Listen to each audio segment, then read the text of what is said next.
So for this super easy DIY, all you need is a sweater of your choice.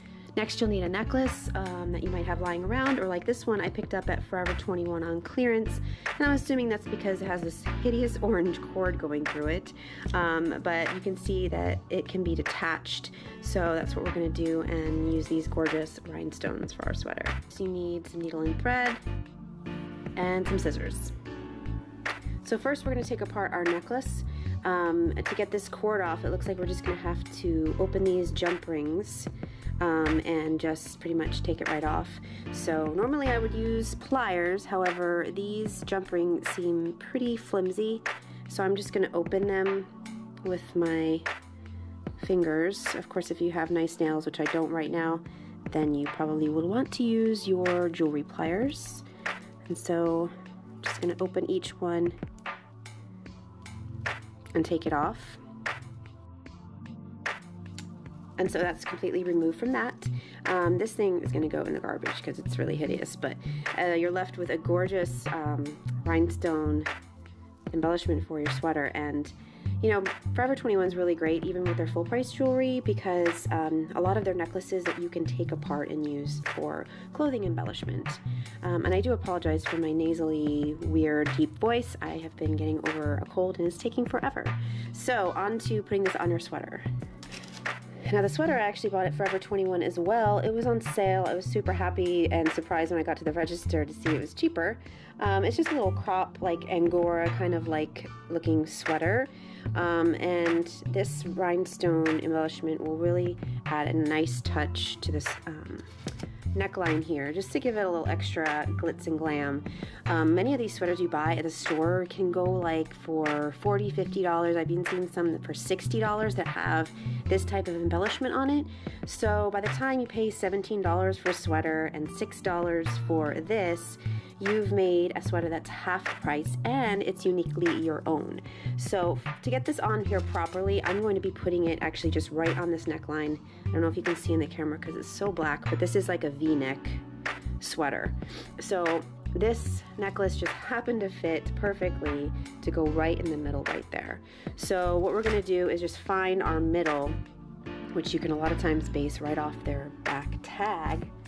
But you can also, if it doesn't have a tag, you can fold your sweater in half this way, and that will give you your center for your neckline. So I'm just going to kind of keep that in mind as I lay this out. So yeah, it's basically right where that tag is. So I just laid this out to see how it would look. I think it's going to look really great. And just a side note, obviously you want to get jewelry that can be used with needle and thread, meaning that there are some sort of holes or places where you can loop the thread through and attach it to your material. So I have my needle and thread ready. Just thread it through and knotted it at the end. I'm going to start stitching in the middle, and I'm going to leave a little bit of fabric at the top. You might want to take that in consideration of how thick your sweater is too, because if you have a heavier jewelry, it might pull, you know, on the top a little bit. So that's why I'm going to start a little bit farther down. And I'm just going to go in from the back with my needle and thread and come through one of the holes. And then I'm going to, you can see, there's these little, like, obviously what the rhinestones are attached to, these crossbars. I'm going to be stitching around those. So just going in and out.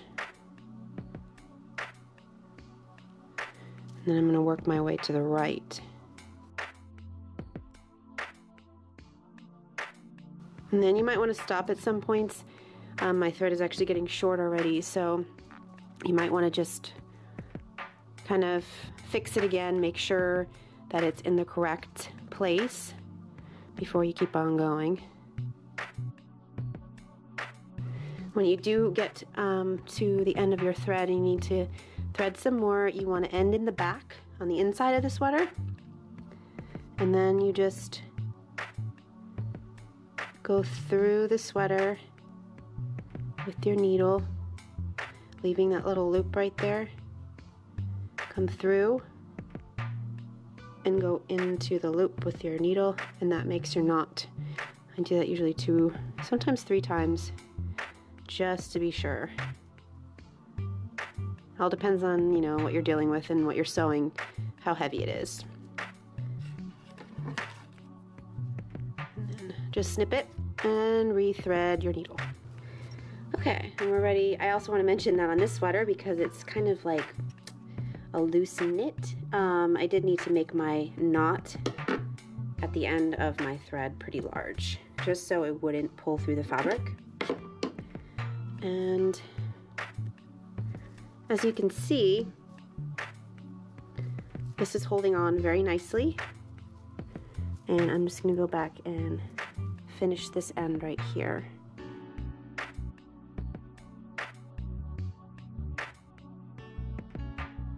So once you're done with that end, you're going to go back to your middle and do the same thing along the top here.